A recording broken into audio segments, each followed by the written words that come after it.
सभी को मेरा नमस्कार। देखिए, मैं आप लोगों से एक बात बताऊं, यहाँ पे तो हम सभी के सभी डीओपीटी आए थे और सारे शिक्षक यहाँ पर आकर के हम शांतिपूर्ण तरीके से अपनी बात रखना चाहते थे डीओपीटी में, लेकिन वहाँ पर हमें हमारी बात नहीं रखने दी गई। और जैसे हम सारे के सारे लोग यहाँ पहुँचे, ठीक है, तो हम सारे के सारे लोग जैसे यहाँ पर पहुंचे हैं, तो उसके बाद में बहुत बुरी तरीके से, मतलब शुरू में तो हम बहुत प्यार से बात रख रहे थे अपनी, लेकिन बहुत बुरी तरीके से दिल्ली पुलिस यहाँ पर आई और आकर के जो है सभी को बसों में भरना शुरू कर दिया। धक्के मारे।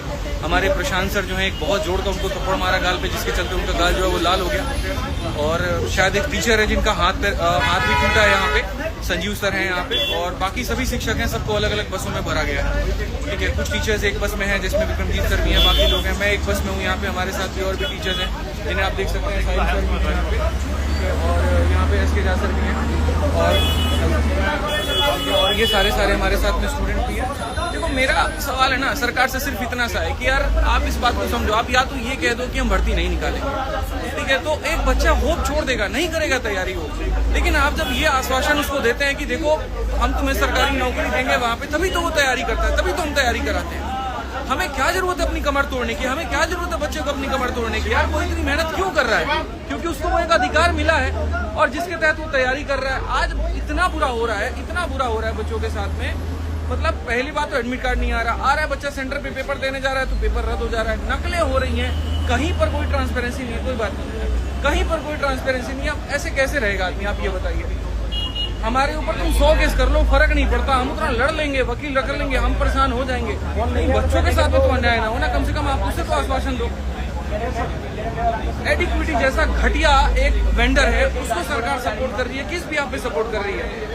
रेलवे में आप कैलेंडर दे देते हैं और उसके बाद में आप पेपर तक नहीं कंडक्ट कराते, वहाँ पता तक नहीं चलता क्या है। महीनों तक, सालों तक जो है कोर्ट में केस लड़ा होता है। इस तरीके से हमारा देश आगे बढ़ेगा?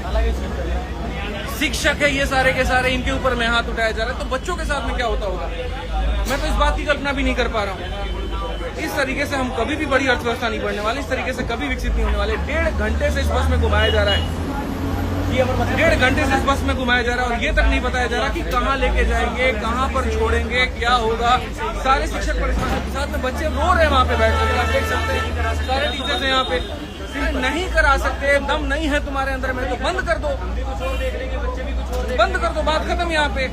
कि हाँ भाई हम सरकारी भर्ती निकालेंगे नहीं। ये तानाशाह सरकार ऐसे काम कर रही है ना, इसका खत्म होना बहुत जरूरी है।